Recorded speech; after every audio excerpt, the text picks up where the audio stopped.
And now to the actual monetary cost of all this Russia nonsense. What is it costing taxpayers? Trace Gallagher has been tracking that for us, and he joins us tonight. Hey, Trace. Hey, Tucker, if you back up the clock to June, President Trump blasted Robert Mueller on Twitter saying, quoting here, the Russian hoax investigation has now cost our government over $17 million and going up fast. Turns out the president was right. Brand new filings by the Department of Justice show that $17 million number has now risen to $25 million and counting. And that does not include an additional $5.5 million spent by the Department of Justice on other expenses related to the Russia investigation. Here's a quick rundown of how Mr. Mueller has spent your money over the past 6 months. $2.9 million went to the salaries and benefits of special counsel employees and Department of Justice employees. $942,000+ was spent on rent, communication, and utilities. $60,000 for printing supplies and materials. That's a lot of copies of something. $580,000 on transportation and travel, and $310,000 for IT services. Bottom line, trying to find collusion between the Trump campaign and Russia is expensive, and working in IT for the special counsel is apparently lucrative. Tucker. Trace Gallagher, thanks for keeping track. Victor Davis Hanson is a historian. He's a senior fellow at the Hoover Institution, and we're proud to say a frequent guest on the show. He joins us tonight. Professor, thank you very much for coming on. So calculate, if you would, in non-monetary terms, what you think the costs of these various Russia investigations have been to the country.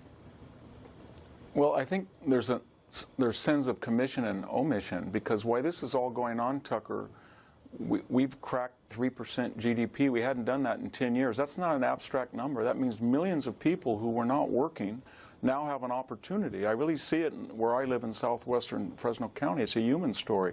We have peacetime unemployment of 3.7. Remember, just 2 years ago, Larry Summers said this was the stuff of fairy stories, and Barack Obama said you need a magic wand. We're increasing oil production at 1.5 million barrels a year. We're the largest oil producer in the world. Nothing hurts Russia more than that fact alone.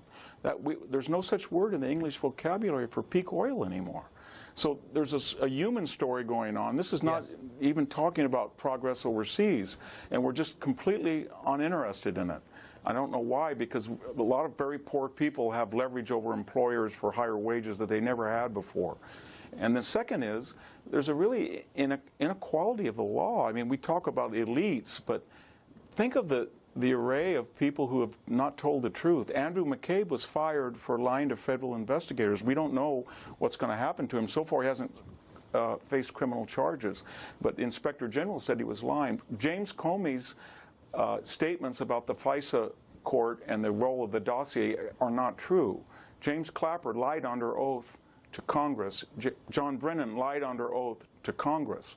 Susan Rice lied when she said she did not request surveilled transcripts and have them unmasked. We know that Huma Abedin and Cheryl Mills lied when they said they did not have knowledge of the email server of their boss, Hillary Clinton.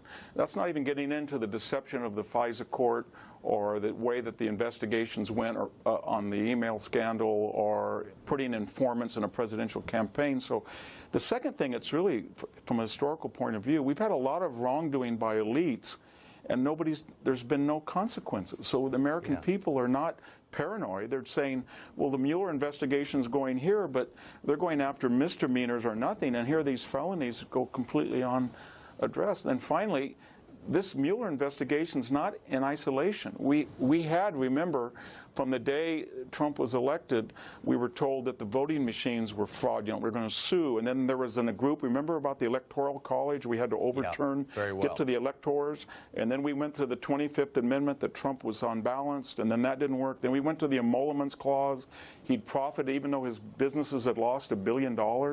And then we gone to the Mueller. And so there's a slow motion, if you will. I don't want to be too psychodramatic like MSNBC guests, but there is sort of a slow motion coup to overturn the elections when we should just take a deep breath and say we have a chance to adjudicate this in the next 2020 election, and we do not want to destroy over 2 centuries of American constitutional jurisprudence. Because we know historically, Tucker, when you have whether it's successful systems like ours or the Greek city-state of the 4th century or Rome in the 5th century AD or the Byzantines in the 15th century or the ancient regime in Rome, why do they fall apart? They fall apart because an elite no longer warrants the respect that they think that they deserve because they're out of touch with the people. And we have a whole bunch of people on questions of global warming as we see in Europe or immigration in Eastern Europe or here at home that feel that they can on high dictate to people and they're never subject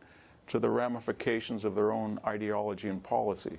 And it's like the emperor has no clothes, and then they're surprised that Trump won, or surprised that people are rioting in Paris. What did they think was going to happen? If they were wise and had perspective and made good decisions and cared about their countries, it wouldn't bother me. But they're none of those things, unfortunately, as you know. Professor, thank you very much. Thank you.